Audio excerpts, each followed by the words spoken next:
नमस्कार. महाचर्चेमध्ये मी संजय भुसकुटे आपल्या सर्वांचं मनापासून स्वागत करतो. जीएसटी आणि सर्वसामान्य जनता हा अत्यंत असणारा जिव्हाळ्याचा विषय. याविषयी आपण चर्चा करतोय. आनंदाची गोष्ट म्हणजे आजच माननीय राष्ट्रपती महोदयांचं जीएसटी सारख्या महत्त्वाच्या असणाऱ्या अध्यादेशावर आज त्यांनी सही केलेली आहे. म्हणजे खऱ्या अर्थानं आजपासून जीएसटी लागू झालेला आहे. या संदर्भात चर्चा करण्यासाठी आपल्याबरोबर आहेत ज्येष्ठ अर्थतज्ञ चंद्रशेखरजी टिळक, सुजाता सोपरकर आपल्याबरोबर आहेत, उपाध्यक्ष ठाणे स्मॉल स्केल इंडस्ट्री असोसिएशनच्या ते उपाध्यक्ष आहेत, आणि संजय जोग आहेत सहयोगी संपादक आणि किंवा वरिष्ठ संपादक आपण त्यांना म्हणूया बिझनेस स्टँडर्ड्स, आणि सुधीर मुतालिक आहेत चेअरमन भारतीय उद्योग महासंघ, तथापि ते उद्योजक म्हणून जास्त स्वतःला सांगू इच्छितात. याचबरोबर आपल्यावर पुण्याच्या दूरदर्शन केंद्राच्या स्टुडिओमधनं आपल्याबरोबर आहेत स्वप्नील भिंगारदिवे, हे उद्योजक आहेत जे ग्रामीण विभागामध्ये साताऱ्यासारख्या ग्रामीण विभागामध्ये त्या ठिकाणी उद्योजक म्हणून काम करतात. या सगळ्यांबरोबर चर्चा करण्यापूर्वी प्रथमतः या संदर्भातली एक ध्वनिचित्रफीत पाहूया आणि मग चर्चेकडे वळूया.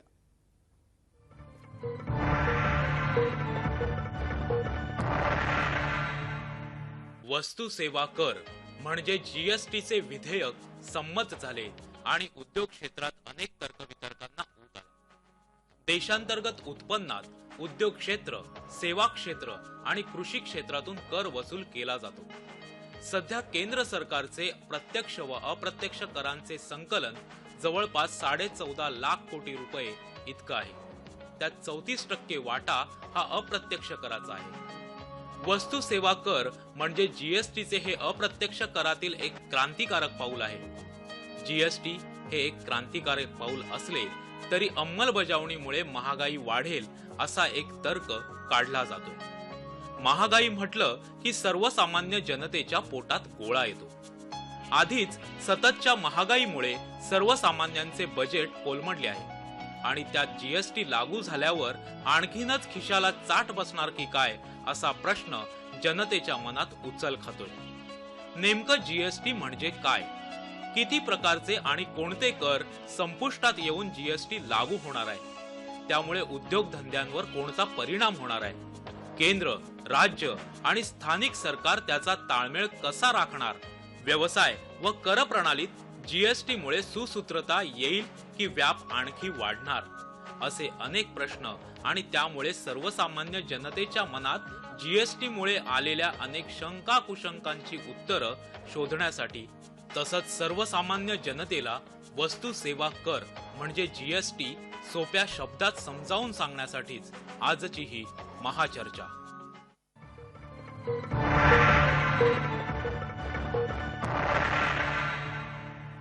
महाचर्चेमध्ये स्वागत. खरंच जीएसटी आणि सर्वसामान्य जनता यांचं जिव्हाळ्याचं नातं या ठिकाणी आहे. याचं कारण मुळामध्ये जे राजकारण या जीएसटीच्या भोवती अनेक महिन्यांपासून आपण पाहत होतो त्यावर खऱ्या अर्थाने शिक्कामोर्तब झालं. कारण माननीय राष्ट्रपती महोदयांनी त्या ठिकाणी आज त्या असणाऱ्या अध्यादेशावर आज स्वाक्षरी केली.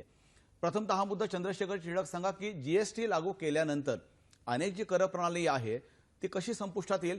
सर्वसामान्य माणसाला याच्यामधला अजूनही फरक समजत नाहीये. तुम्ही कोणता जीएसटी लावणार आहात आणि इतर टॅक्स कशी संपुष्टात येणार आहेत.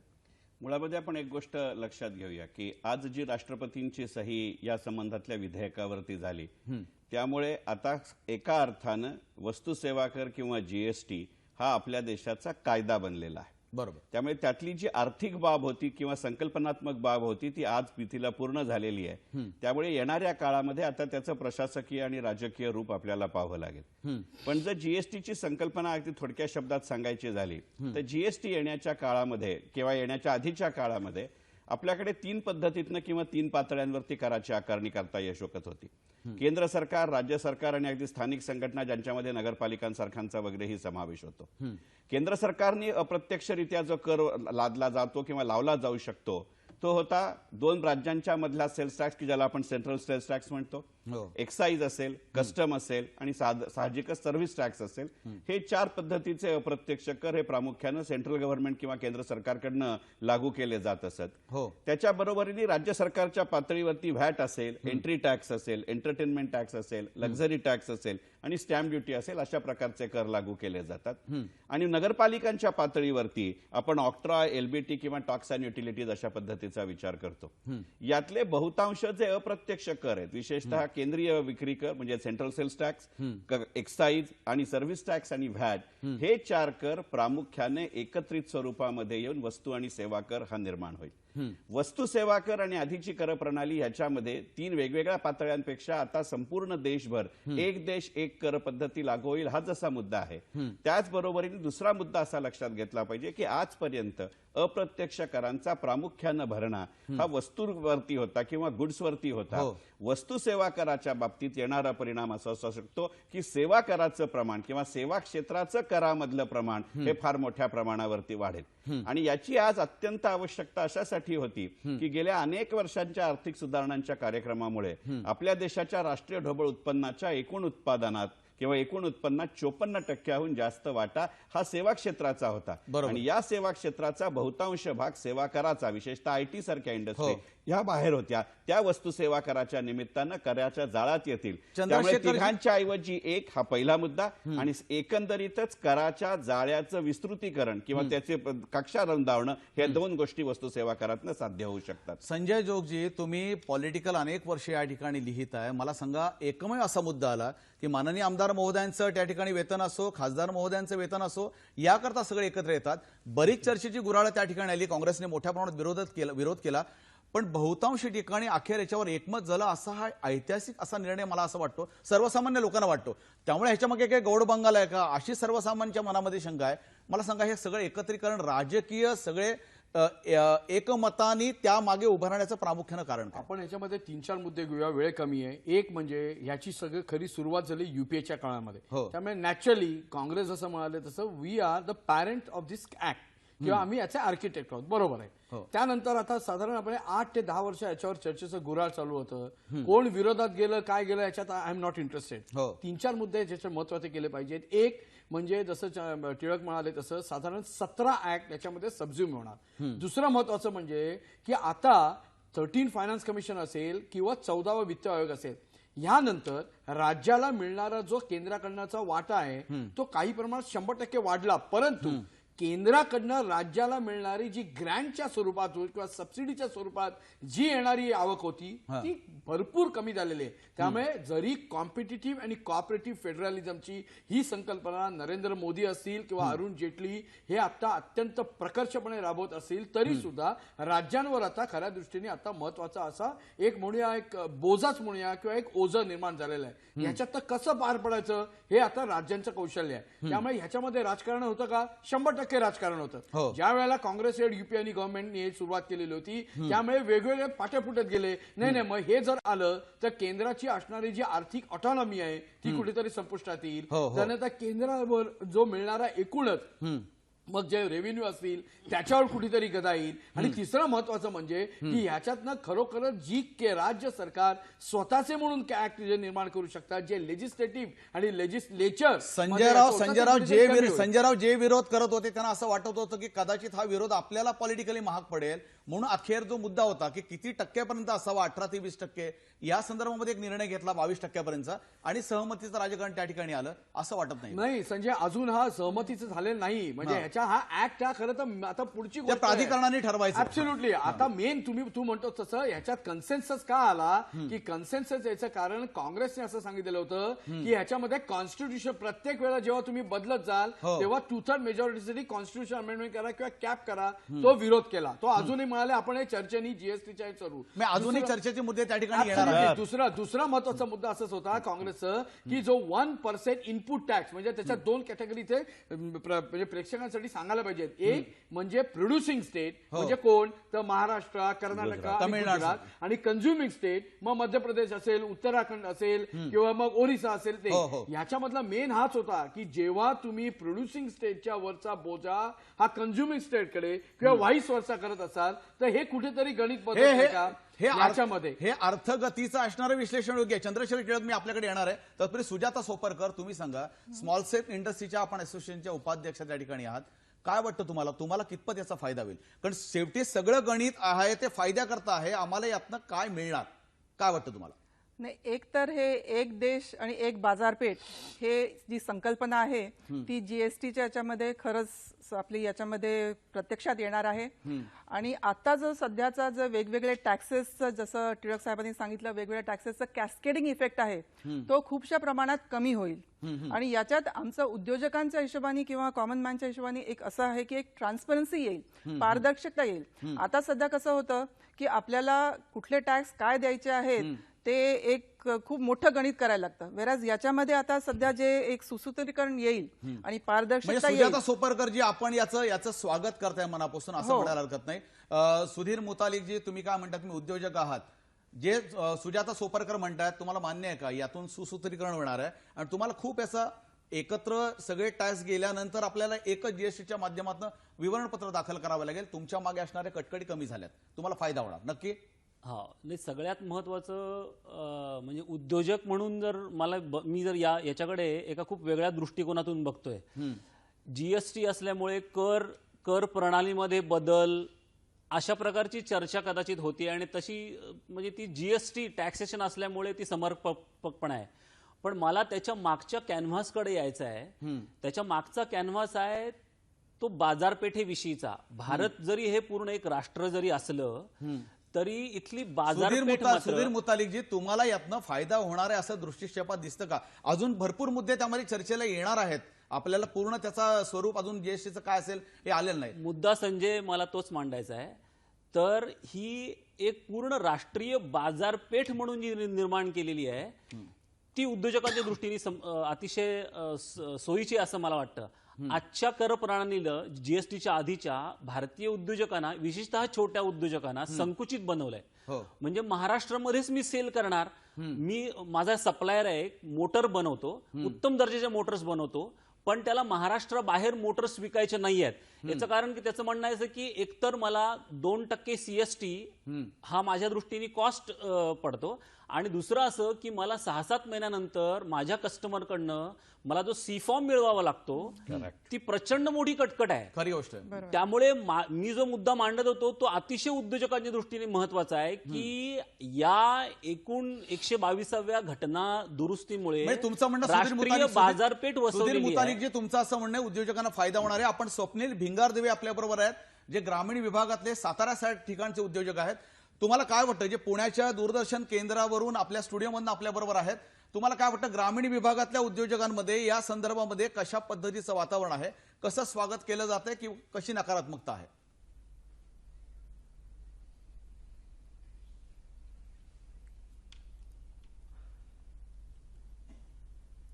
संजय, मी सुजाताताई आणि सुधीर मुतालिक यांच्याशी सहमत आहे. या उद्योजकामुळे या ह्याच्यामध्ये आम्हाला जीएसटीमुळे स्मॉल स्केल आणि मीडियम स्केल आणि ह्याच्यामध्ये आम्हाला खूप बेनिफिट मिळणार आहे. याच्यामध्ये सगळ्यात महत्त्वाचं म्हणजे जो जीडीपी ग्रोथ आहे, हा जीडीपी ग्रोथमध्ये एमएसएमईचं मोठंचं स्थान आहे, याच्यामध्ये एम्प्लॉयमेंटचं स्थान आहे आणि याच्यामुळे जी एक सूत्रता येईल, पारदर्शकता येईल, त्याच्यामुळे आम्हाला डेफिनेटली बेनिफिट होईल आणि ह्या जीएसटीचं आम्ही डेफिनेटली स्वागत करतो. चंद्रशेखरजी, मला सांगा, महत्वाचा मुद्दा आता सगळीकडे चर्चेमध्ये हाच आहे की मुळात याचं इम्प्लिमेंटेशन, याचं ऍडमिनिस्ट्रेशन कशा पद्धतीने करणं हा मोठा सगळ्या राज्यांसमोरचा असणारा यक्ष प्रश्न आहे. त्या संदर्भामध्ये अजून भूमिका किंवा प्राधिकरण अजून स्थापन झालेलं नाहीये आणि 2017 पासून आपण सुरू करणार आहोत. कितपत शक्य आहे? तांत्रिकदृष्ट्या कोणत्याही तारखेपासून हे करता येणं शक्य आहे. फक्त आपण एक गोष्ट लक्षात घेऊ की मी माझ्या पहिल्या निवेदनामध्ये म्हटलं तसं की यातला आर्थिक भाग संपलेला आहे आणि प्रशासकीय आणि राजकीय भाग सुरू झालाय. त्यातल्या राजकारणाची एक छटा संजय जोगांनी सांगितली, पण पक्षीय राजकारणाच्या पलीकडे जात याच्यामध्ये एक संकल्पनात्मक राजकारण आहे, त्याच्यामध्ये ह्या प्रशासनाची मुळं दडलेली आहेत. आजपर्यंत आपण संपूर्णपणे कर महसूल आणि त्याचं वाटप हे केंद्र सरकार राज्य सरकारांना देतं असं होत होतं. बरोबर. जीएसटीची जेव्हा खऱ्या अर्थानं अंमलबजावणी सुरू होईल तेव्हा पैसा पहिल्यांदा राज्य सरकार गोळा करणार आहे आणि मग तो केंद्र सरकारला देणार आहे. बरोबर. आपण जे मराठीत म्हणतो ना की तिजोरीच्या किल्ल्या कोणाकडे, बरोबर. हा मालिकांचा विषय होता, तो आता भारतीय अर्थकारणाचा विषय होईल. हे जीएसटीचं खरं गणित आहे. बरोबर. आपण एक गोष्ट लक्षात घेऊ की कराचं सुसूत्रीकरण झालं याचा अर्थ केंद्र सरकार आणि राज्य सरकार या दोघांचा त्याच्यामध्ये असलेली भूमिका किंवा मत कमी झालेलं नाही.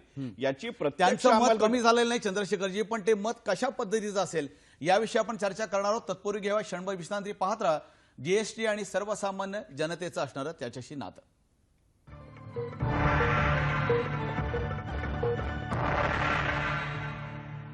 महाचर्चेमध्ये पुन्हा एकदा स्वागत. जीएसटी आणि सर्वसामान्य जनता याविषयी चर्चा करतोय. चंद्रशेखरजी टिळक, तुम्ही राज्य आणि केंद्र यांच्यामधला हिश्श्याच्या संदर्भात बोलत होतात की कसे पैसे आपल्या इथेच राहणार आहेत आणि नंतर आपण ते केंद्र शासनाकडे देणार आहोत. तुमचा जो मुद्दा होता तो अंमलबजावणीचा आहे, तर त्याचं अगदी स्पष्ट उत्तर असं आहे की जितक्या लवकर या बाबतीतचा मूळ दर काय असेल, बेस रेट काय असेल आणि त्याच्यासाठीची कागदपत्र काय असतील हे एकदा केंद्र सरकार आणि जीएसटीएन कमिशनने जाहीर केलं की त्याच्या संबंधातली संगणकीय यंत्रणा उभं करणं आणि त्यांच्याशी एकमेकांचं नेटवर्किंग करणं, याच्यामध्ये राजकीय इच्छाशक्तीचा भाग जास्त आहे. संगणकीय प्रभाव आणि शक्ती आपल्याकडे जरूर आहेत आणि त्याचा होणारा फायदा लक्षात घेता दोन गोष्टी याच्यात आपण लक्षात घेतलं पाहिजे.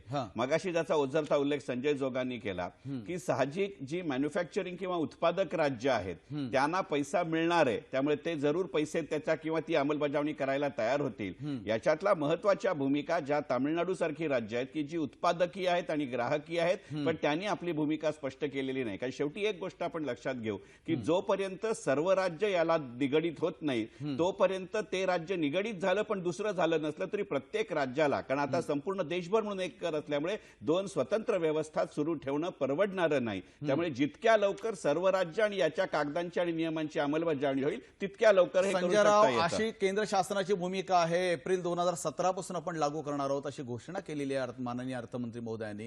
हे सहज शक्य आहे का? प्राधिकरण अजून स्थापन व्हायचंय. तामिळनाडू सारख्या राज्यांनी अजूनपर्यंत भूमिका घेतलेली नाहीये. दोन कर प्रणाली त्या ठिकाणी त्यांना सांभाळाव्या लागतील. काय वाटतं तुम्हाला? नाही, ते जसं टिळक म्हणतात तसं कधी शक्य होईल हो. पण 3 मुद्दे आहेत ना. आता आपण महाराष्ट्रापर्यंत विचार करू, Correct. मुंबईपर्यंत विचार करू. Exactly. 26 म्युन्सिपल कॉर्पोरेशन आहेत. म्हणजे इथिओपिया छोटीशी कंट्री, त्यानंतर भारतामधलं संजयराव एक मिनिट मी आपल्याला या ठिकाणी थांबवतो. आपल्याबरोबर राज्याचे अर्थमंत्री माननीय सुधीर मुनगंटीवार आहेत. चंद्रपूरच्या दौऱ्यावर ते आहेत, तरी देखील या चर्चेमध्ये सहभागी होतात. माननीय मंत्री महोदय, आपल्या महाचर्चेमध्ये मनापासून स्वागत. आपण जीएसटी आणि सर्वसामान्य जनता यांच्या नात्यासंदर्भात बोलतोय. या जीएसटीला लागू करण्यासंदर्भामध्ये आपलं राज्य प्रशासन तयार आहे का? आपली तयारी पूर्ण होईल असं वाटतं का? नाही, महाराष्ट्र देशातल्या 29 राज्यामध्ये नेहमीच क्रमांक 1च राहिलं आहे. जी, महाराष्ट्रातल्या व्यापारी, उद्योजक, महाराष्ट्रातल्या सामान्य जनता ही जी. सुद्धा पुरोगामी विचाराची राहिली आहे. कोणताही कायदा जेव्हा देशात होतो तेव्हा तो योग्य असेल तर आपलं राज्य या कायद्याच्या पाठीमागे नेहमीच उभं राहिलं आहे. जी, जीएसटीच्या संदर्भामध्ये आज जगामध्ये 150च्या वरती देशामध्ये जीएसटी लागू झाला आहे. हो, आताही मेक इन इंडिया सोबत माननीय नरेंद्र मोदीजीचं जे स्वप्न आहे मेक इंडिया वन, हा देश एक आहे. राज्यामध्ये जी जीवघेणी स्पर्धा आहे कराच्या संदर्भामध्ये की आमच्याकडे तुम्ही या, आम्ही अजून कर कमी करतो, हो, आणि मग याचा परिणाम राज्याच्या विकासावर व्हायला लागला. बर, आणि यातून मग सर्व पक्ष, म्हणजे जीएसटीचं जर काही वैशिष्ट्य सांगायचं असेल तर फक्त मेक इंडिया वन नाही, याचं दुसरं वैशिष्ट्य आहे की तुमचा राजकीय विचार कोणताही असेल, तुमचा राजकीय पक्ष कोणता असेल, तुमच्या झेंड्याचा रंग कोणताही असेल, जी, पण देशाच्या बाबतीमध्ये मात्र सर्व राजकीय पक्ष एकत्र आले. जी, राज्यसभेमध्ये या संदर्भामध्ये एक मतानी ही 122वी जी घटना दुरुस्ती आहे. सुधीरजी मुनगंटीवार माननीय मंत्री महोदय, आपल्याला मी विनंती करतो, खरंच हा मोठा ऐतिहासिक निर्णय असं मगाशी मी म्हटलं. आम्हाला राजकारणाचं पण त्यामागे काही आहे, षडयंत्र आहे का असंही सर्वसामान्य माणसांना वाटत होतं. चंद्रशेखरजी टिळक आपल्या चर्चेत आपल्याबरोबर आहेत.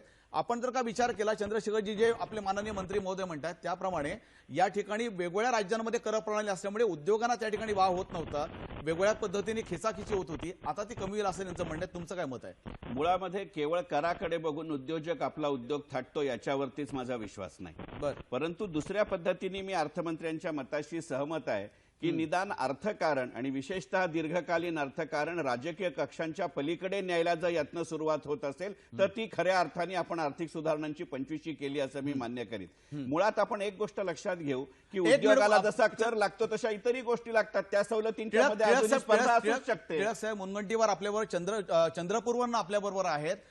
जे टिळक साहेब म्हणतात त्या मताशी आपण सहमत आहात का माननीय मंत्री महोदय? नाही, टिळक साहेब म्हणतात त्या मताशी मी सहमत आहे. कर हा एक भाग आहे उद्योजकांना ओढण्याचा, कारण तिथं शेवटी कायदा सुव्यवस्था हवी आहे, मार्केट हवं आहे आणि म्हणूनच महाराष्ट्र टिकगा. महाराष्ट्राशी कॉम्पिटिशन करण्यासाठी इतर राज्यांनी कितीतरी प्रलोभन दाखवल्यावर सुद्धा महाराष्ट्र या जीवघेण्या स्पर्धेमध्ये नेहमीच पुढे यासाठी राहिला की महाराष्ट्रामध्ये ज्या पायाभूत सुविधा आपण तयार केल्या, महाराष्ट्रामध्ये जे कौशल्य तरुणांमध्ये विकसित झालं त्याचा काही अंशी फायदा आहे.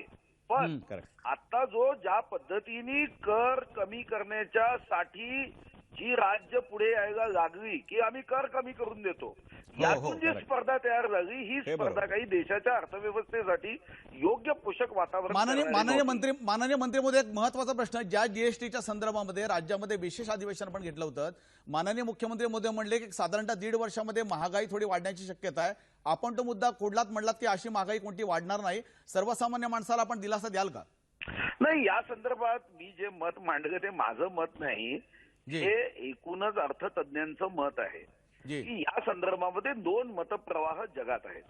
एक मतप्रवाह असा आहे की आपण जेव्हा जीएसटी आणतो तेव्हा महागाई वाढते, पण आपल्या देशाचं वैशिष्ट्य काय आहे, हे संघराज्यीय पद्धती, ज्या संघराज्यीय पद्धतीमध्ये जीएसटी लागू झाला जगात त्यामध्ये आणि आपल्या संघराज्यीय पद्धतीमध्ये एक बेसिक फरक आहे. आपल्याकडे ज्या कन्झ्युमर प्राइस इंडेक्स आहे, या कन्झ्युमर प्राइस इंडेक्स मधल्या सीपीआयच्या बास्केट मधल्या 52% वस्तू या तशाही करमुक्त राहणार आहे. 28% वस्तू आहे ज्याच्यावर अतिशय कमी कर राहणार आहे. जीएसटी मध्ये ज्या ठिकाणी कर वाढण्याची शक्यता जाणवते, ज्यातून लोक म्हणतात महागाई वाढेल, ते 15% आहे. आणि यासाठी consumer price index CPI basket मधल्या जर वस्तूंना जीएसटी काउन्सिलमध्ये हातच लागला नाही तर साधारणतः महागाई वाढणार नाही. आणि दुसरा मुद्दा जो महागाईच्या संदर्भात दिला जातो तो हा आहे की एकूण 17 कर यामध्ये मर्ज होणार आहे. म्हणजे याच्यामध्ये 17 कर संपणार आहे केंद्राचे आणि राज्याचे एकत्र येऊन. या 17 कराचा जर आपण विचार केला तर हा माननीय मंत्री महोदय, आपण खरंच आपल्या मनापासून मी आभार व्यक्त करतो. महत्वाची माहिती आपली राज्यातल्या जनतेला दिलीत, कारण अतिशय महत्वाची चर्चा जीएसटी संदर्भात सुरू आहे. माननीय राष्ट्रपती महोदयांनी एकीकडे स्वाक्षरी केलेली असताना मनापासून आपल्या या ठिकाणी आभार आणि सह्याद्री वाहिनीच्या वतीनं आपल्याला मनपूर्वक शुभेच्छा. आपण उत्तम पद्धतीनं पुढच्या भविष्यात काम करावं. चंद्रशेखरजी, थोडक्यात सांगा की जे आता माननीय मंत्री महोदय म्हणले, महागाईची जी भीती व्यक्त केली जाते ती फारशी संयुक्तिक आहे असं वाटत नाही? नाही, म्हणजे मी पूर्णपणाने त्याच्याशी सहमत आहे असं माझ्या दुर्दैवाने मी म्हणू शकत नाही. त्यांच्या एका मुद्द्याशी मी मर्यादित अर्थाने सहमत आहे की 17 करांच्या जागी 1 कर येईल. आज मी तिला 17 कर मिळून जो साधारणपणे 44% कराचं दराचं प्रमाण जातं ते अगदी आपण वरच्या साईडला 22% धरलं तरी 44 वरनं ते 22 वरती येईल. त्यामुळे दीर्घ काळामध्ये किंवा मध्यम काळामध्ये महागाईचा परिणाम होणार नाही, ही गोष्ट अत्यंत बरोबर आहे. परंतु सगळ्यात महत्वाची गोष्ट अशी आहे की जीएसटी अंमलात आल्यापासून पहिले वर्ष ते 1.5 वर्ष हा जरूर महागाईला चालना देणारा कर राहील. याची गोष्ट आपण अशी लक्षात घेऊया की मुळात जीएसटीचं जे कराचं स्वरूप आहे ते स्वरूप आणि आधीच्या करांचं स्वरूप याच्यामध्ये एक मूलभूत फरक आहे. आधीच्या करांचं स्वरूप हे पूर्णपणाने सरसकट पद्धतीचं होतं. जीएसटी हे इन्क्रिमेंटल क्रेडिटच्या स्वरूपाचं आहे. म्हणजे ज्या प्रमाणात मी मूल्यवर्धन केलं आणि ते पुढच्याला पास केलं त्याचं क्रेडिट जोवर मला मिळत नाही तोवर मी पुढच्याला देत येत नाही. आणि कराच्या दृष्टीने हे सगळं चक्र फिरवताना महागाईचा दर वाढतो. क्रेडिट म्हटल्यानंतर फारच महत्वाचा मुद्दा येतो, कारण याचा सेटअप घेत असताना उद्योजकांना त्या पद्धतीने काम करावं लागतं. ही भूमिका पुढच्या भविष्यात कशी राहील असं काही आपल्याला वस्तुमान आपल्या डोळ्यासमोर आहे का? नाही, ह्याच्यामध्ये जे इनपुटचं क्रेडिट मिळणार, इनपुट टॅक्स क्रेडिट जे मिळणार एक दुसऱ्या स्टेजच्या याच्याला, ते हे खरंच फायद्याचं आहे. कारण काय शेवटी काय होणार आहे की जो आपण ऑलरेडी टॅक्स भरलेला आहे तो आपल्याला मिळणार आहे. त्यामुळे आपली प्रॉफिट मार्जिन जी आहे किंवा आपण जी आहे ती आपण ती कमी करू शकतो.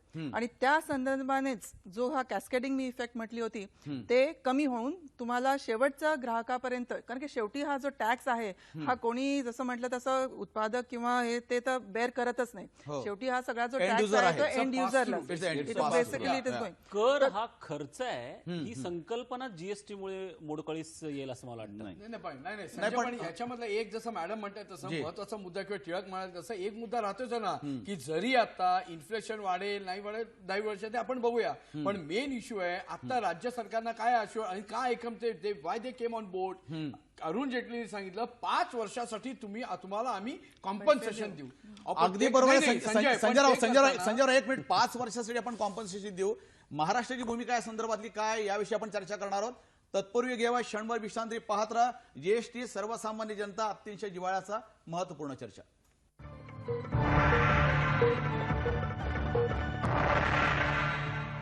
संदर्भात चर्चा करतोय. आपल्याबरोबर स्वप्नील भिंगादिवे आहेत, त्या पुण्याच्या दूरदर्शन केंद्राच्या स्टुडिओमध्ये आपल्याबरोबर आहेत.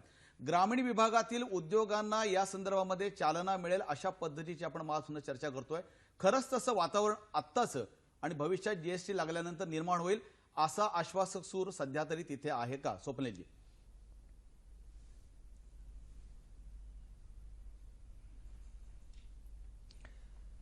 संजयजी बरोबर आहे.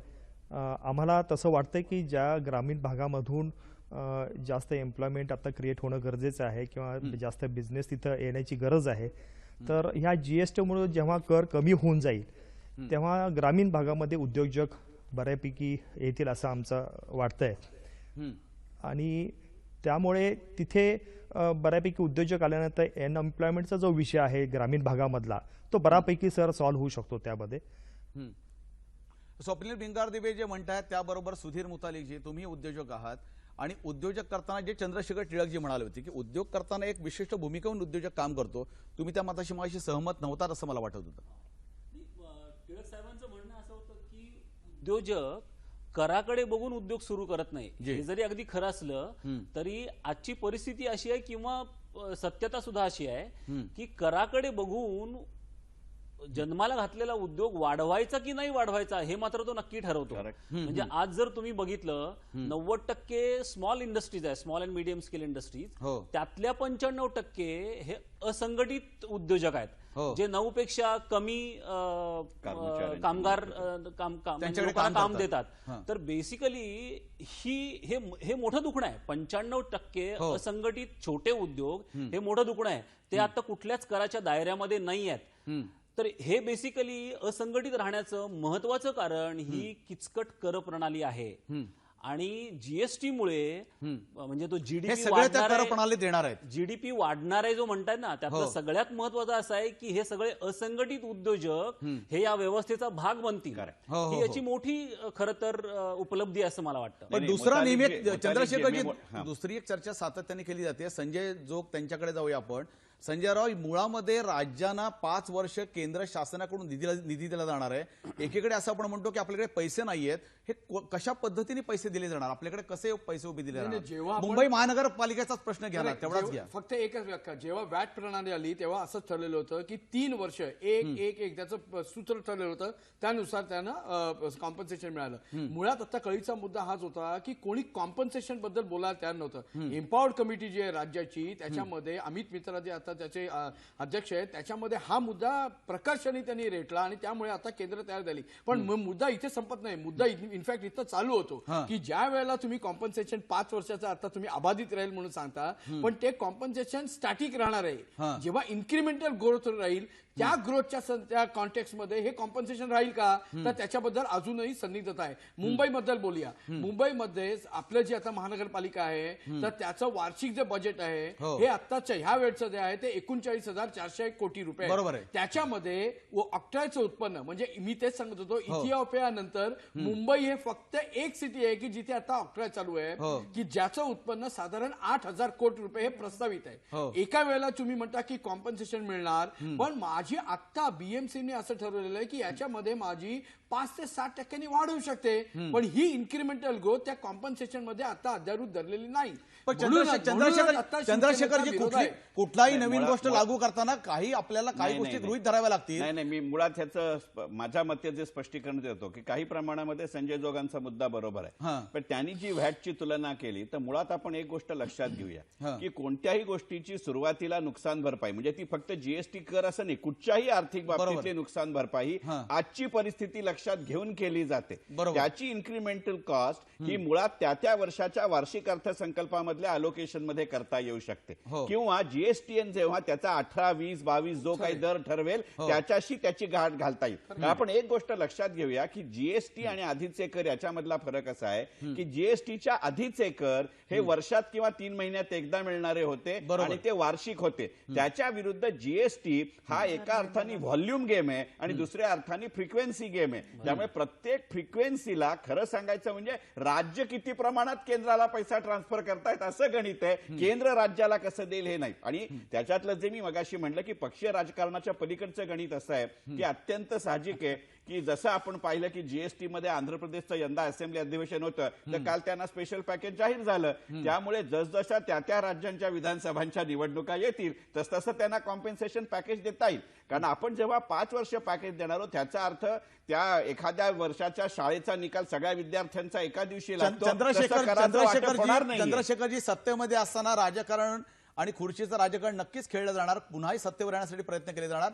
पण ही राजकारणाच्या संदर्भातली चर्चा कशा पद्धतीची आहे, जीएसटीला वलय कसं आहे याविषयी आपण चर्चा करणार आहोत. पाहत राहा ही महाचर्चा जी वेगळ्या वाटेवर जाते, जीएसटी आणि सर्वसामान्य जनता. तत्पूर्वी घेऊया क्षणभर विश्रांती. पाहत राहा महाचर्चा.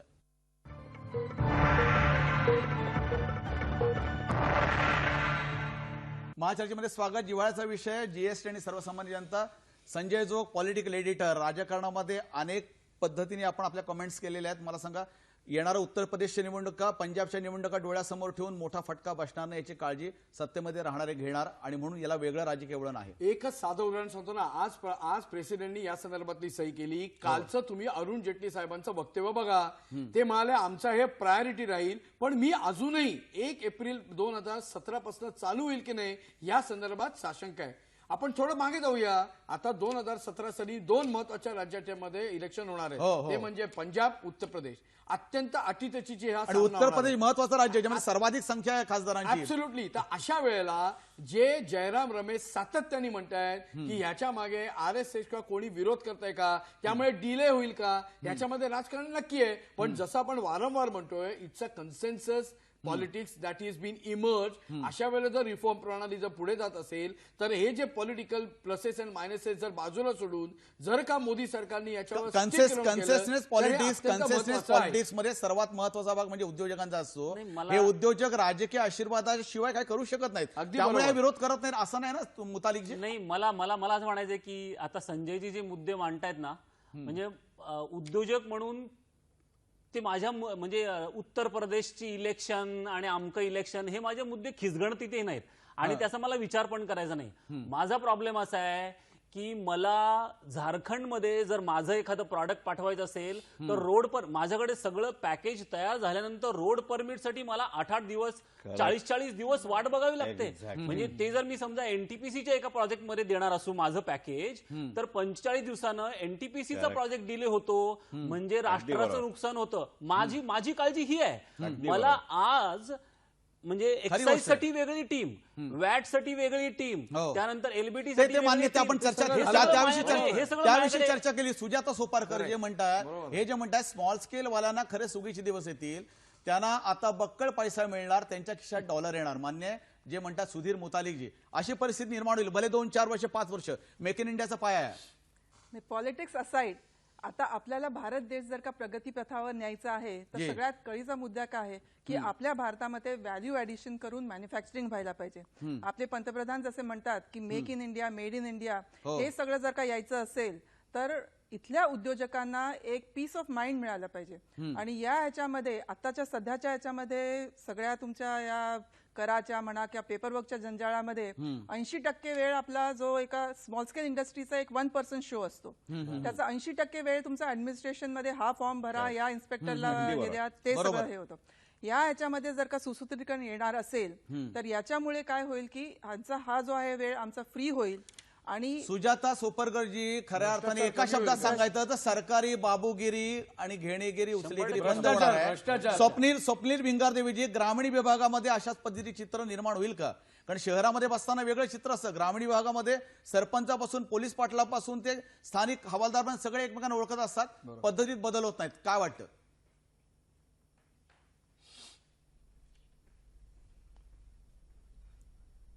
नाही, 100% याच्यात सुद्धा बदल होईल.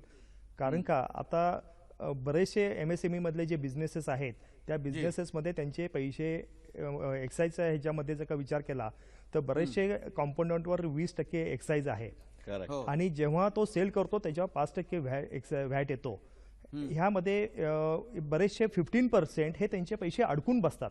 आणि ही कॉम्पोनंट सर MSMEला त्यांच्या बिझनेसमध्ये वर्किंग कॅपिटलला मोठी हानिकारक आहे. अगदी बरोबर. ह्यामध्ये जवळजवळ कित्येक बिझनेसवाल्यांचे वर्किंग कॅपिटलला त्यांच्याकडे हार्डली 7-8-10 कोटी असतील, त्यातले जर का तो 4-5 कोटी जर का तो वर्षाला जर का त्याचे अडकून बसले तर तो बिझनेस चालणार कसा? बरोबर. तर ह्याच्यामध्ये प्रॉब्लेम हा येतो की त्यांनी ही जी काय सुसूत्रतापणा आली तर जेवढी एक्साईज इकडे गेलेला आहे तेवढाच एक्साईज त्यांना मोडव्यात घेता येईल आणि हे अडकाडकीचं आणि ह्याच्यामध्ये बिझनेसमध्ये हा प्रॉब्लेम येणार नाही त्या लोकांना आणि MSMEचे चांगले सेक्टर व्यवस्थित चालतील असं माझं प्रामाणिक चंद्रशेखर मत आहे. टिळक, हा सेटअपचा जो इश्यू आहे जे आता हे म्हणतात त्या पद्धतीने हा खूप फायदा उद्योजकांना होईल, पण प्राधिकरण निर्माण नाही, कशा पद्धतीने भूमिका असेल? एक मिनिट. प्राधिकरण निर्माण होईल न होईल हा वेगळा मुद्दा आहे, तो प्रशासकीय गोष्ट आहे. पण आता जे स्वप्नील भिंगारदेवी म्हणाले त्याचं एक उदाहरण देतो की जे सुरुवातीलाही म्हटलं की आता तुम्हाला संपूर्ण वस्तूवरती कर द्यावा लागतोय. बरोबर. जीएसटी वरती त्या फक्त इन्क्रिमेंटल वरती द्यावा लागेल, तेवढाच बसता येईल. आणि जेव्हा प्रत्यक्षात जीएसटीएन कमिशन पूर्णपणाने कार्यरत होईल तेव्हा आज जे आपण वैयक्तिक करामध्ये पाहतोय की 26 ASच्या माध्यमातून आपल्याला काम करता येत आहे, तसं संपूर्ण सुसूत्रीकरण होईल. हा जीएसटीचा सगळ्यात मोठा फायदा आहे. आणि त्याचं गणित असं की हे ऑलरेडी कार्यरत झालंय. आपल्या असं लक्षात येईल की सरकार कुणाचंही असो टप्प्याटप्प्यानं गेल्या काही वर्षात अप्रत्यक्ष कराच्या दराचं प्रमाण कमी झालेलं आहे, वाढतं राहिलेलं आहे. आणि त्यामुळे ते जीएसटीच्या एका बेसिक रेट पर्यंत बहुतांश वस्तू आलेल्या आहेत. आणि एक्झॅक्टली हाच मुद्दा एनकॅश करण्याकरता जितक्या लवकर त्याच्याबद्दल कार्य करता येईल ते होईल. मगाशी जर संजय जोग म्हणले त्यातलं गणित कदाचित असं असू शकतं, यातल्या अडचणींचा बागुलबुवा निर्माण करायचा आणि असं करून ते वेळेच्या आधी आम्ही निर्माण करून दाखवलं, असंही त्यातली खेळी असू शकते. शेवटी अर्थव्यवस्थेसाठी ती अत्यंत महत्वाची असते. ती खेळी प्रत्येक येणारा सत्ताधारी पक्ष करणारच आहे, पण खेळी जरी केली त्याच्या पलीकडे जाऊन सर्वसामान्य दिलासा, उद्योजकांना दिलासा, हा महत्वाचा निर्णय, स्वागतार्थ अशाच पद्धतीची चर्चा आहे. पण कुठे ज्ञानबाची मेघ आहे का तेही आपण तपासणार आहोत. पाहत राहा ही महाचर्चा. तत्पूर्वी घेऊया क्षणभर विश्रांती.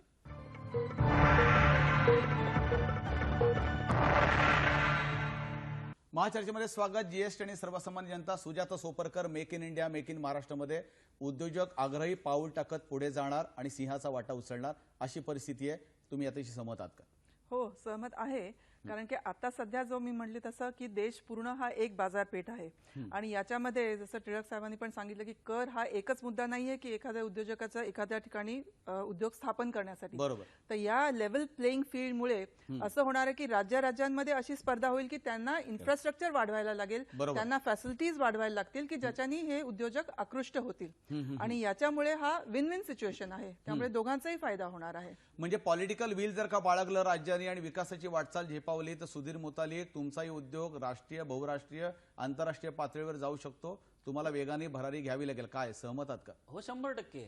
आज सगळ्यात महत्वाची अडचण तीच आहे की बाजारपेठ खंडित असल्यामुळे मला त्या ठिकाणीच करावं लागतं. आज पूर्ण देशामध्ये मी कुठेही माझे मॅन्युफॅक्चरिंग युनिट्स करू शकतो, असेंब्ली तामिळनाडूत करू शकतो, त्यानंतर टेस्टिंग मी महाराष्ट्रात करू शकतो आणि देशभर अगदी मुक्तपणे विकू शकतो. ही जी सगळ्यात महत्वाचं ह्या सुटसुटीत कर पद्धतीमुळे जी उमेद वाढवण्याचं काम या जीएसटी मुळे होणार आहे ना, त्याचा महत्वाचा परिणाम भारतीय उद्योजकांवरती होईल असं मला वाटतं. पण यामुळे परदेशी उद्योग राज्यामध्ये येतील किंवा देशामध्ये येतील अशी परिस्थिती चंद्रशेखर टिळकजी होईल का? परदेशाची 2000% होऊ शकते. कारण मुळामध्ये आपण एक गोष्ट लक्षात घेऊ की जे स्थानिक उद्योजकांबद्दल खरं आहे तेच परदेशी उद्योजकांबद्दल खरं आहे.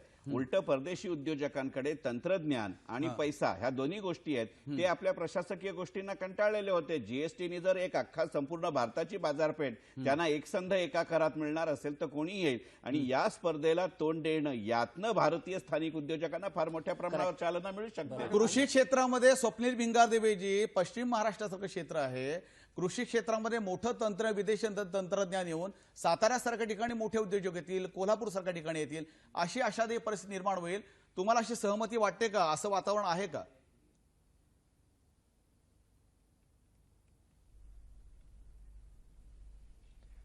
संजय, नक्कीच. पश्चिम महाराष्ट्र म्हटलं सगळं साखर उद्योग आहे आमच्या भागामध्ये. आत्ताचे आमचे जे काही साखर बिझनेसमध्ये आहे त्यामध्ये खूप जुनी टेक्नॉलॉजी वापरलेली आहे. परदेशी लोकांची जर गुंतवणूक आले यामध्ये तर डेफिनेटली आमच्या इथे सुद्धा चांगलं टेक्नॉलॉजी येईल, साखर उत्पन्नासाठी चांगली टेक्नॉलॉजी वापरली जाईल आणि त्याच्यापासून जे व्हॅल्यू ॲडेड प्रॉडक्ट्स आहेत की जे आता बरेचसे साखर कारखाने वापरत नाहीयेत, हा अनफॉर्च्युनेटली विषय जरी असला तरी सुद्धा हे जेव्हा स्पर्धा निर्माण होईल तेव्हा डेफिनेटली त्यांना हे करावंच लागेल. आणि हे जेव्हा होतील तेव्हा आपल्या भारतीय जे उद्योजक आहेत त्यांना सुद्धा बदलावं लागेल आणि त्यांना त्या लेवलला जाऊन तुम्हाला बिझनेस करणं गरजेचं आहे. ही स्पर्धा, कॉम्पिटिटिव्ह स्पर्धा, हे हेल्दीनेस बिझनेससाठी चांगली आहे. ग्रामीण उद्योग जगतातील विकासाची दारं आता वैश्विक खुली झाली आहेत. संजय, जो तुम्ही जे म्हणताय म्हणजे आपण भविष्यामध्ये वाटचाल करतोय, महाराष्ट्र याच्यापूर्वी आघाडीवर होता आणि मेक इन इंडियाच्या संदर्भात देखील आघाडीवर राहील, असं चित्र माननीय मुख्यमंत्री मोदयांचं उभं केलंय, त्याला पुष्टी मिळेल. नक्कीच. याच्यामध्ये फक्त इनफॅक्ट मी म्हणतो ही म्हणजे राज्य, महाराष्ट्रासारख्या राज्यांनी यू शुड एनकॅच दिस ऑपॉर्च्युनिटी. बरोबर. ज्या वेळेला कॉपरेटिव्ह आणि कॉम्पिटिटिव्ह फेडरलिझम आहे, एक आता कायदे प्रणाली ऍक्टची प्रणाली येते, कर प्रणाली येते, अशा वेळेला इनफॅक्ट महाराष्ट्राच्या राज्यांनी सारख्यानी तर इनफॅक्ट दाखवलं पाहिजे की आपण ह्याच्यामध्ये सुद्धा कॉम्पिटिटिव्ह आहोत, ह्याच्यामध्ये अग्रेसिव्ह राहू, आपण ह्याच्यामध्ये जे कर संकलन आहे ते वाढवू. सर्व्हिसेस बेसिकली आता महाराष्ट्रामध्ये मॅन्युफॅक्चरिंगचा जो शेअर टू जीडीपी आहे तो साधारण 23 ते 33% आहे. म्हणजे ज्याच्यात इंजिनिअरिंग, कन्स्ट्रक्शन वगैरे सगळं धरलं तरी सुद्धा. जीएसटी जर आपण हे केलं, म्हणजे इनफॅक्ट सर्व्हिसेस टॅक्स जर बघितला गेला आणि एकूण त्याचं कॉन्ट्रीब्युशन ते आपण 51 ते 52% वाढू शकतो. त्यामुळे in fact you convert this entire so called crisis like situation into an opportunity. आणि महाराष्ट्राला अग्रेसर आहे, होता आणि तो कसा राहील याकडे जरी लक्ष दिलं तर इतर राज्यही त्याचप्रमाणे इनफॅक्ट महाराष्ट्राला फॉलो करतात. त्यामुळे केंद्रानं अवलंबून राहील असं चित्र राहणार नाही. सुजाता सोपरकर, म्हणजे आयटी सेक्टरला देखील सुगीचे दिवस येतील असं चित्र निर्माण होईल. हो, तसं होईल. इनिशियली जसं टिळक साहेबांनी सांगितलं तसं की त्या सर्व्हिसेसवरती टॅक्सेस जे नव्हतं ते आल्यामुळे थोडंसं ते वाढेल, पण बेसिकली कॉम्पिटिशन जी आहे ती हेल्दी कॉम्पिटिशन होईल आणि त्याच्यामुळे बेसिकली सगळेच जे एकंदर ग्राहकाला पर्यंत जे पोहोचणारं किंमत आहे ती हळूहळू कमी होत जाईल. चंद्रशेखर टिळक, जी आयटी सेक्टरला उभारी आली की रिअल एस्टेटला उभारी येते, आपण जे पाहतो चित्र 2-4 वर्षापूर्वी पाहत होतो, सगळ्यांनाच आनंदाचे आणि आता चांगले दिवस येणार, सोन्याचे दिवस येणार, सोन्याचा धूर निघणार. म्हणजे आपल्याकडे सोन्याचा धूर वगैरे नको म्हणूया. धूर म्हणलं की भीती वाटते, कारण आग असल्याशिवाय धूर लागत नाही. पण एक गोष्ट आपण लक्षात घेऊया की आपण जर 1991 पासूनच्या सगळ्या सुधारणांचा कार्यक्रम पाहिला तर त्या जर यशस्वीपणे राबवायच्या असतील तर 2 गोष्टी लागतात. एक राजकीय नेतृत्व आणि एक आर्थिक कुशलता. म्हणजे पॉलिटिकल सॅव्ही असं राजकीय नेतृत्व आणि इकॉनॉमिकली सॅव्ही असं प्रशासन, यांचा संगम जेव्हा जेव्हा झाला 91 आणि 98, त्या वेळेला आपल्या देशाच्या जीडीपीने त्यावेळेचा बँड तोडलेला आहे. त्यामुळे संजय जोग जसं मगाशी म्हणले तसं मी गमतीने म्हणतो, आणि हे पूर्णपणाने गमतीनच घेऊया आपण, की probably we will need technocrat as a finance minister more than a political or a bureaucrat finance minister in order to have the successful implementation of GST. म्हणजे राज्यातल्या भविष्यातलं हे जे आपले राजकीय विश्वस्त आहेत, लोकप्रतिनिधी आहेत, यांची इच्छाशक्तीला आता खऱ्या अर्थाने खरा पण लागणार आहे, त्यांच्या इच्छाशक्ती बाळगायला लागेल. म्हणजे संजय जोग, आपण जर का पडलं 2019 इलेक्शन्स असोत, 18 इलेक्शन्स असोत, प्रत्येक ठिकाणी विकासाचा मुद्दा घेऊनच राजकारण केलं जाईल. नक्कीच. आता इनफॅक्ट विकास आणि विकास या मुद्द्यावर म्हणजे आता पंतप्रधानांना सांगावं लागलं, उत्तर प्रदेशमध्ये किती जरी राजकीय हराखरी झाली तरी आमचा मुद्दा विकासाचा राहील. त्यामुळे आता मला असं वाटतं येणाऱ्या पोल बाउंड स्टेट्समध्ये इन्क्लुडिंग मुंबई महानगरपालिकेची 2017ला अपेक्षित आहे, तिथे फक्त विकास, मुंबईतले 1,00,000 कोटीचे प्रोजेक्ट हेच जे घेऊन आता वोटर्सकडे गेलं आणि मग जीएसटी कडनं होणारा फायदा तर ह्याचं सगळं संमिश्र जर का आपण पॉलिटिकल मिक्स केला आणि इकॉनॉमिक्स मिक्स केला तर याच्यातनंच कुठेतरी आता विजयाची घोडदौड ही चालू राहील. याकडे 100% आता म्हणजे भारताचं राजकारण जातीच्या पलीकडे अर्थकारणाशी निगडीत होऊन विकासाकडे झेप गेला असं म्हणायचं तुम्हाला? अगदी नक्की. इनफॅक्ट आता किती तुम्ही राजकीय याच्यात कास्ट पॉलिटिक्स क्रीड पॉलिटिक्स करत राहणार, शेवटी विकास. आणि ह्याच्या आज म्हणजे प्रेसिडेंट ओबामांना सांगायला लागलं, म्हणजे त्याची काय सर्टिफिकेटची गरज नाही भारताला, पण त्यांना सांगावं लागलं ना की 150व्या कंट्री नंतर भारत हा 151वा देश झाला जो खऱ्या अर्थाने आता वैश्विक याच्यामध्ये आता अंतर्भूत झालेला आहे. त्यामुळे खरोखरच जे मगाशी टिळकपासून सगळेजण आम्ही म्हणतोय की नुसतंच डोमेस्टिक नाही तर फॉरेन इन्व्हेस्टमेंट जी आता गेल्या 2 वर्षात 48% आली ती 100% वाढेल. सुधीर मुतालिक, चंद्रशेखर टिळक किंवा आपले संजय जोग यांच्या मदतीने बघा फॉरेन इन्व्हेस्टमेंट पण तुम्हाला मिळू शकेल. म्हणजे खरंच वातावरण आशादायक असं म्हणायला हरकत नाही. नाही, फॉरेन इन्व्हेस्टमेंट म्हणजे जीएसटी हा त्यातला एक भाग आहे. म्हणजे विकासाचं राजकारण हे फक्त जीएसटी आलं म्हणून राजकारणी मित्रांनी करू नये, ते इन जनरल सुद्धा अदरवाईज करावं. आणि ही या राष्ट्राची गरज आहे की मोठ्यात मोठी परकीय गुंतवणूक सातत्यानं ही आली पाहिजे, पण ती जबाबदारी भारतीयांनी घेतली पाहिजे, भारतीय उद्योजकांनी घेतली पाहिजे, आपली क्रेडिबिलिटी वाढवण्यासाठी, आणि राजकारण्यांनी पण घेतली पाहिजे असं मला वाटतं. हा, पण मला सांगा चंद्रशेखरजी, मग सर्वात महत्वाचा मुद्दा, ज्या परराष्ट्र धोरणावर माननीय पंतप्रधानांनी संपूर्ण देश पिंजून काढले त्याचं पुढचं पाऊल जीएसटी आलं. खऱ्या अर्थाने त्यांनी जेवढ्या देशांना भेटी दिल्या, परदेशी गुंतवणुकीसाठी त्या ठिकाणी गेले, त्याला अर्थ खऱ्या अर्थाने मूर्त स्वरूप पुढच्या भविष्यामध्ये येणार आहे. हेच त्याचं पुढचं पाऊल आहे असं म्हणायला पाहिजे आपण. अत्यंत. आणि त्याच्यामध्ये जर आपण भाग पाहिला तर जीएसटी ही एक आपण एका अर्थाने आपण लक्षात घेऊ, जीएसटी ही काही सोन्याची काडी नाही किंवा ती जादूची कांडी नाही. खरी गोष्ट. जीएसटी ही एक एनेबलिंग प्रोव्हिजन आहे. त्या एका कायद्यातनं सरकार असं सांगू इच्छितं की बाबा रे, आमच्याकडे पक्षीय मतभेद जरूर असतील, पण जेव्हा अर्थकारण येतं, जेव्हा विविध राज्य येतात, त्यावेळेला आम्ही देश म्हणून उभे राहू. आणि हा जो जाणारा सिग्नल आहे तो केवळ अर्थकारणाचा किंवा राजकारणाचा किंवा समाजकारणाचा नसतो. बरोबर. ते दहशतवादावरचंही उत्तर असतं, तो आर्थिक असू दे किंवा राजकीय असू दे. त्यामुळे संपूर्ण परराष्ट्र धोरणाला आजपर्यंतची जी तटस्थतेची पार्श्वभूमी होती ती आता आपण आर्थिकदृष्ट्या प्रगत आणि याचबरोबर वैचारिकदृष्ट्याही प्रगत आणि सजग अशी जी पार्श्वभूमी देतो हे महत्त्वाचं. स्वप्नील भिंगारदवे, ग्रामीण विभागातले उद्योजक प्रतिनिधी म्हणून पुढच्या भविष्याला हे आशादायक चित्र निर्माण करण्यासाठी आपण ग्रामीण उद्योगातल्या होतकरू तरुणांना काय संदेश देऊ इच्छिता? काय वाटतं तुम्हाला? काय सांगावं असं वाटेल?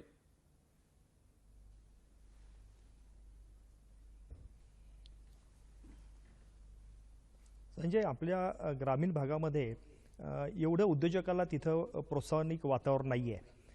ह्या GDP ह्याच्यामुळे जेव्हा बरेचसे बिझनेसेस त्या भागातील किंवा त्या भागातलं इन्फ्रास्ट्रक्चर वाढेल तेव्हा डेफिनेटली तिथे जेव्हा निर्माण होतील उद्योजक त्यावेळेस त्यांना तिथे एम्प्लॉयमेंटचा चान्स मिळेल. आणि एक विषय मला आत्ताच्या आपल्या चर्चामध्ये एक थोडासा राहून जातो असं वाटतंय की जीएसटी मध्ये आपण कुठलाही कर वाढवत नाहीये, पण तरी सुद्धा आपण एक अनालिसिस करतोय की GDP आपला ग्रोथ वाढतोय. मला वाटतं ऐकून घ्या, हे अनेक मुद्दे या ठिकाणी. तर जीएसटी हा विषय खूप मोठा आहे. कशामुळे वाढतं की बरेचसे जे काही जीएसटी मध्ये एका वाक्यात सांगा, भविष्यामध्ये आपण कशा दृष्टिकोनातून पाहणं आवश्यक आहे सर्वसामान्य नागरिक म्हणून? एक सर्वसामान्य नागरिक म्हणून मला मोकळेपणाने असं वाटतं की जीएसटी ही एकंदरीतच आपल्या बाजारपेठेचं सुसूत्रीकरण होण्याची सुरुवात आहे, म्हणून आपण त्याच्याकडे पाहिलं पाहिजे. शेवटी कुठच्याही गोष्टीची सुरुवात ही आपल्याला संकल्पनात्मक दृष्ट्या कठीण वाटते आणि तो बदल आपण स्वीकारायला तयार होत नाही. त्यामुळे ते थोडे खाचखळगे असतील, पण जर मध्यम ते दीर्घकालीन विचार करायचा असेल आणि याच दिशेनं येणाऱ्या काळातलं अर्थकारण चालणार असेल तर ती एक चांगली सुरुवात आहे असं मी म्हणेन. सुजाता सोपरकर, एका वाक्यात सांगा काय भविष्यातली भूमिका असायला हवी? जीएसटी हे स्वागतार्ह आहे. फक्त एक उद्योजक म्हणून मी म्हणेन की गव्हर्नमेंटला हे जे रूल्स आहेत ते अगदी सुटसुटीत आणावेत, जास्त क्लिष्टता ठेवू नये की हे सगळा जो चांगला आहे. संजय जो राजकीय टिप्पणी, काही शब्दात राजकीय टिप्पणी. राजकारणात आता एका बाजूला जर आपण रिफॉर्म हे आता हे असं सूत्र असणार आहे. त्यामुळे राजकारण 1991 पासून आपण जे आता जे ग्लोबलायझेशन, लिबरलायझेशन आणि प्रायव्हेटायझेशन केलं आहे त्याच्या रिफॉर्म्स, पॉलिटिक्स आणि इकॉनॉमिक्सचा हा हे कुठेतरी एका फॉरवर्ड लुकिंग असं एक पाऊल आहे. बाजारपेठी आर्थिक नीतीमध्ये हे अत्यंत महत्वाचं पाऊल या गव्हर्नमेंटने उचललं आहे. नक्की. सुधीर मुतालिक जी बोला, काय सांगू शकाल शेवटच्या जीएसटी हा फक्त टॅक्स रिफॉर्म नाही आहे, खऱ्या अर्थाने हे व्यावसायिक परिवर्तन आहे असं मला वाटतं या देशातलं. हे व्यावसायिक परिवर्तन आहे. त्यामुळे उद्योजकांनी सुद्धा एका वेगळ्या दृष्टिकोनातनं उद्योगांकडे बघितलं पाहिजे, व्यवसायांकडे बघितलं पाहिजे. एक निश्चित की या व्यावसायिक परिवर्तनामुळे इथल्या व्यावसायिकांची आणि उद्योजकांची उमेद नक्की वाढलेली आहे. स्वप्नील भिंगारदेवे, काही वाक्यांमध्ये सांगा, तुम्ही भविष्यातलं आशादायी चित्र कशा वाक्यांमध्ये रंगवू शकता, जे पुण्यावरून आपल्या बरोबर आहेत?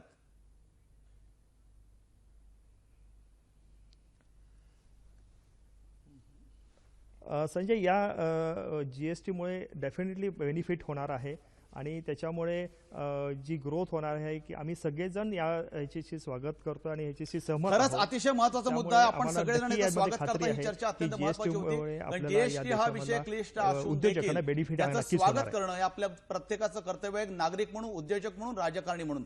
अशाच पद्धतीने महाचर्चेमध्ये प्रत्येक ठिकाणी भेटत राहणार आहोत. आज या चर्चेमध्ये सहभागी झालेल्या सर्व मान्यवरांचे मनापासून आभार आणि पुन्हा भेटूया महाचर्चेच्या एका वेगळ्या विषयासह, प्रेरणेचा नवा स्तोत्र घेऊन. तोपर्यंत आपल्या वाटचालीस मनपूर्वक शुभेच्छा.